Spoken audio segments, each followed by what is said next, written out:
Mission Impossible 7? Dead Reckoning.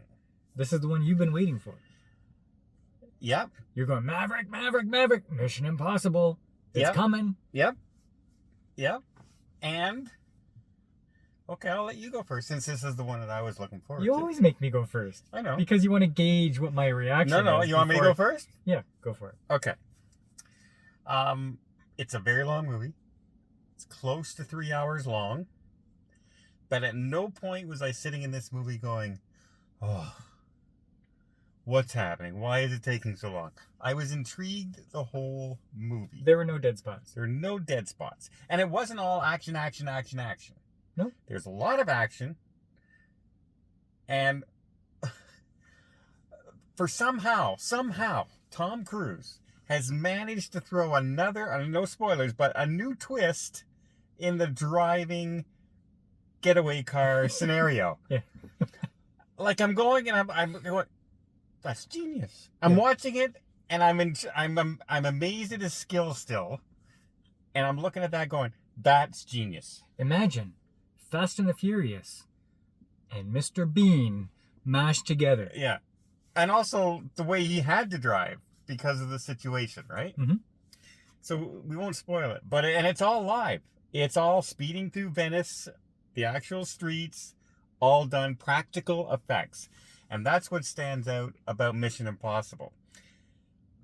There were two scenes in this that stuck out to me because it's the driving and then the train scene. The fighting on the train, on top of a train. We've seen it all over the place. Lots of movies have done it. And we just saw Indiana Jones where they had a fight scene on top of a train and we had a driving scene. And it's night and day between the two movies. Night and day. And the one that sucked the most in those scenes cost $125 million more to make. Oh, yeah? Yeah. Hmm. Pretty crazy. What I liked about the chase scene in this is there was lots of humor embedded in it. Yeah. Like, not cheesy humor where it goes for a quick laugh. Or like a one-liner. Yeah, it's just humorous circumstance. Yeah. And his face when he does it, right? Things like that. And yeah, even in some scenes where the bad guy's looking at something in front of them and going, what are they doing? Like this. It makes the movie. The thing I liked was it started off in Mission Impossible fashion where it had this really intriguing opening. Mm-hmm. Like, I thought that was amazing. I was all in for the first 10 minutes of the movie because this is great. And then it gets into the credits and it goes off. The train scene at the end was like, it's just normal. It's just a normal scene. It's not something you've never seen before, but it was just so well done. And I'm on the edge of my seat watching it saying, okay, what's going to happen next? And there's lots of twists and turns, and different people show up, and lots of backstabbing. Yeah, and you never know. You kind of predicted one person was going to turn, but that was predictable, and even they mentioned it in the movie that it was going to happen. Now, can Tom Cruise still pull this off at his age? Yeah. I did not, he did every stunt himself. Everything he did, all his running. I can't, he's a year older than I can't run that fast. I can't run that far. I'd have a hard time running to my living room. So he impresses me all the time. The story is fun. Not only that, it is the third part, part one I've seen this summer now. It was the Spider-Man movie that I just saw. Into the Spider-Verse or whatever it's called. Fast and Furious X was part one. And they leave off on a big cliffhanger. This leaves kind of up, but it's a complete movie. I didn't walk out going, oh, you mean it's over now? I walked out going, hey, that's a conclusion I can live with, and I can't wait for the next movie. Well, I don't know about that. Nothing was resolved. No, but the actual little story about the key and everything, that was resolved, and now they're going off on the next mission. Yeah, there's a natural break. Yeah. Yeah. It didn't leave in the middle of, they didn't leave you going, okay, there's a bomb ticking down, tick, tick, tick, tick. What are they going to do when they're stuck on the train? The bomb's about to explode. They left it with a good conclusion. What I noticed is that, do we spoil who the ultimate villain is? No. Well, no. We'll try and keep that a little secret. Well, the ultimate, I don't know if the other channels have already told you about this, but the ultimate villain, the first half of the movie, you see the influence of the ultimate villain. Yeah. Because the ultimate villain is doing things. But then it just kind of gets forgotten, and it's just all action, action, action. Yeah. With the people. I would have liked the villain to still have been involved in some way. Okay. Another thing about this movie, the train scene in this movie, you've seen it in the previews, is the Orient Express. They built this train and made it a movie studio set. Everything you see was done live, filming through woods and rocks and everything was done practical effect that was done on that train.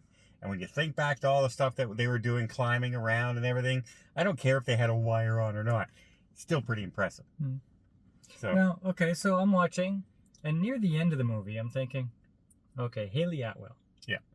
Grace. Tom Cruise is getting older.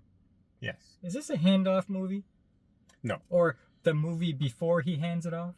No, because I think they would have handed it off to the other one. Because she's already proven a spy. She works for the CIA. No, MI5, I think. Or MI6, whatever it is. I don't think it's a handoff. Because, quite frankly, she's basically just a thief. And she gets her butt kicked in this movie a lot. She can't drive. She's a noob. She's not technical. But what's the complaint? Every movie you see is, oh, the girls are Mary Sue. The girls are Mary Sue. Well, she's not a Mary Sue. No, absolutely not a Mary Sue. Okay. And none of the women in Tom Cruise's movies in the Mission Impossible have been Mary Sue's. So I can see them making the introduction now. Maybe she gains more experience in the next movie, and then it's hers. I doubt it. I think when Ethan Hunt goes, it's Ethan Hunt. Yeah. And that's it. Okay. I really do. Yeah. But I thought this was a great movie. Not stunning, but it was thoroughly enjoyable. Yeah. There were I didn't come out of this movie going, I came out going, yeah, that was fun. Yeah, had some nice concepts in it regarding the villain.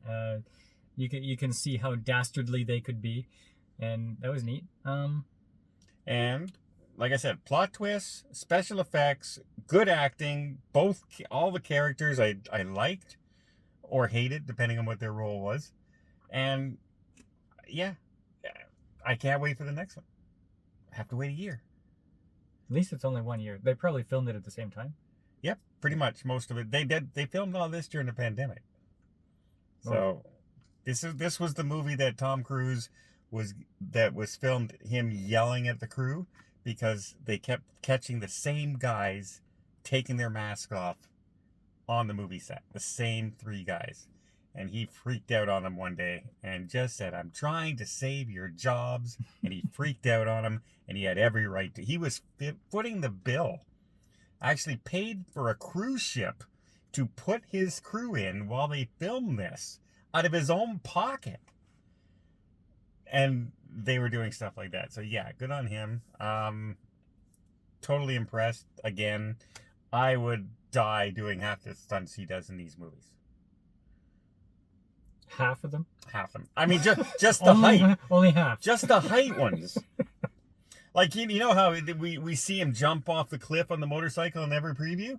To me, the one at the end when he does this flip off the train and the parachute opens around. What are you doing flipping? He's going to get tied up in the wire? What are you doing? He goes off the cliff. And he's going down really fast without the parachute, right? He just goes down, going really fast. And then he opens the parachute, and it jerks him up so hard. Like, I have seen some of the special stunt stuff that they were doing. And you could hear the cameraman in the audio. They had actually guys on these, mini helicopter things going with him and another parachuter with him filming it. And the guys in the helicopters are going, Jesus Christ, Jesus Christ. Like they were scared. And here's just Tom Cruise jumping off with a motorcycle. No problem.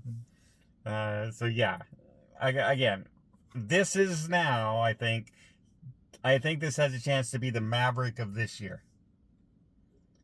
Well, I don't think this is going to beat Mario Brothers, but it'll do well. Oh, I still think it's going to beat all the movies we've seen so far. It's beaten. It's going to beat Spider-Man. It's going to beat the Marvel films. It's going to beat Little Mermaid. Oh, Crush Little Mermaid. I don't know if Disney will have a movie, all their movies total this year, that'll beat the movie of this one, as far as box office is concerned, as far as profitability is concerned. Because they're already $1 billion in the hole so far this year. So that's not a good sign. Well, on the flip side, positive day, saw the movie, enjoyed it, highly recommend it. What are you going to give it? Give it a rating. I'll give this a 7.8. I'm just gonna give it an 8 because I don't know why you just do the 0.8 stuff for that. Because an 8 for me is a must see. Well, I think if you're looking at every movie I've seen so far this year, this movie is the must see. Of the year, sure. So far. Well, Sure. then it's a must see. But I'm talking all time. It's a must see. Go see it. It's worth it. And it makes you look forward to finally, I can't wait to see a sequel. How often can you possibly say that in the theaters? Doop, doo doo doo doo doop.